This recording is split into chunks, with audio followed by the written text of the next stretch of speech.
on the ship, so we're not in their way.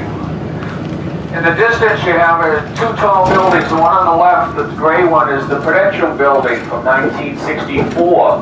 That's an excellent observation level on the 50th floor, 360-degree viewing area with telescopes for you. And the glass one is the Hancock Building from 1976, 62 stories tall, the tallest building in New England, and they're both in the Back Bay neighborhood. We have 4 stops in that neighborhood on the 1 through 15 tour that you're going to be taking. And I'm going to bring you up right across the street from stop number 1 where that tour begins. And we're leaving the old naval yard, or annex to the old naval yard is where the cruise ships come in now. On the northern part of the inner harbor is stop number 3 on the Green Line tour, and that is the main naval base, or was. For 174 years we had a large naval base and shipbuilding facility here on Boston Harbor. And then President Nixon shut it all down 1 month before he handed in his resignation. Now, once he decided to leave the presidency, he needed to pay Massachusetts back for something 2 years earlier. 49 states voted for Mr. Nixon, 1 did not. We kept him from a clean sweep of all 50 states. No president's ever done that. But he didn't forget, so he just thought he'd close our naval base, which was due to be closed on the list anyway in the coming years. They both turned into very successful entities. The most visited place in Boston is over where the Constitution is, the Cassin Young, the Bunker Hill Monument, all that, stop 3 at the old naval base. Straight ahead is the only large beer brewery in downtown Boston. They brew over 26 varieties of Harpoon beer here. Tours and tastings are throughout the day. The beer hall's open all day and late into the nighttime as well. They hand roll their own pretzels. That's the only food you're going to get there. I'll try to keep it from going further. And they exercise before they drink all day there. You got to exercise. You gotta exercise first. It's not healthy to drink and eat pretzels all day, so you got to exercise first. And there's about 40 restaurants in the neighborhood in front of us. They're all less than 12 years old.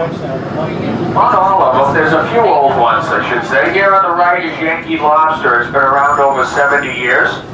An informal place with fresh seafood. And the Blue Hill Bank Pavilion is here to the right, a popular concert venue. And on the left, they're building yet another hotel, a new Hyatt hotel. A little bit of the inner harbor coming into view out to the right here. And Restaurant Row is right in front of us. About 6 or 7 restaurants here. You'll find legal seafood restaurants in every neighborhood in Boston, but their largest and nicest venue is this one here, Legal Harborside. Views of the harbor, every table. Salvatore's Mexican is up on the right here. And I'm going to stop and see if anyone's looking to get on at stop number 18, which is right at the entrance to a fishing pier. The last fishing pier operating in Boston Harbor with lobstermen and fishermen coming and going. And a third of the way down the fishing pier coming up on the right is, the third of the way down on the right-hand side is a restaurant called the No Name. It opened in 1917. The same family that opened it then still operates the restaurant today. Another very informal place for fresh seafood. And for those that got on at the Weston Hotel, it's taken a long time to get here, but the bridge straight ahead is a connection of the driveway of the Weston Hotel. It's a very short walk right out your driveway to the stairs on the left side of the street here to bring you down here to Seaport Boulevard. And stop 18. I don't see anyone looking for us. Pause a moment, see if anyone waves a map or comes running. Alright. Now at every stop, there's a pole with an orange band around it. That signifies the stop where the trolleys want to go. And the map's very good about cross streets and different intersections and landmarks, but this one's a short pole, unfortunately. It's actually the parking meter with an orange stripe on it. Most of them are tall poles like this, but there wasn't one close enough to the actual stop here. There is in every other location a taller pole with a stripe on it. And that fishing pier to the right there is the last one in Boston with fishermen and lobstermen coming and going each day.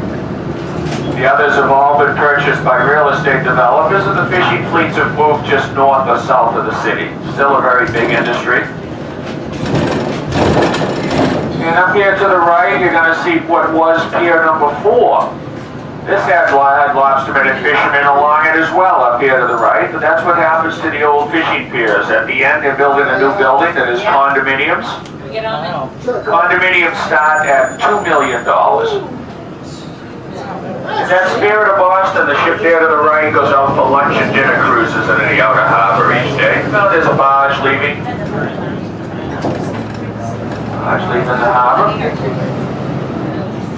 Right at stop number 1, you're on Long Wharf, and there's some places to sit out at the end of Long Wharf, and there's always commercial and recreational activity on the harbor if you want to sit there and watch the activity.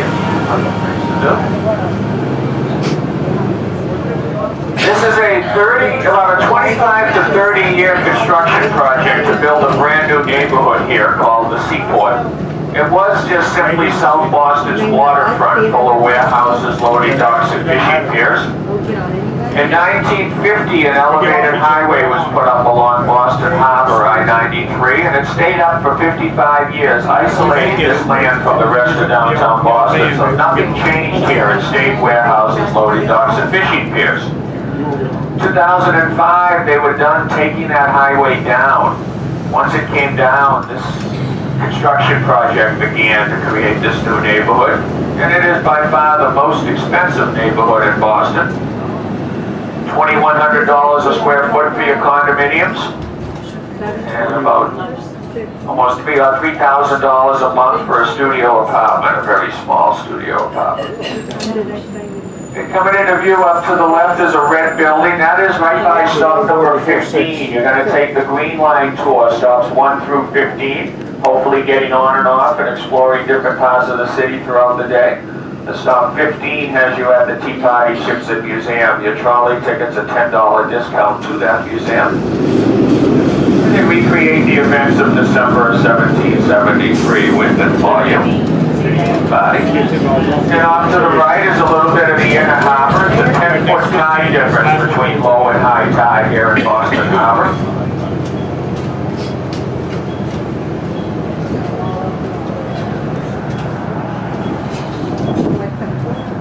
That's on stop 15. Go back to 15.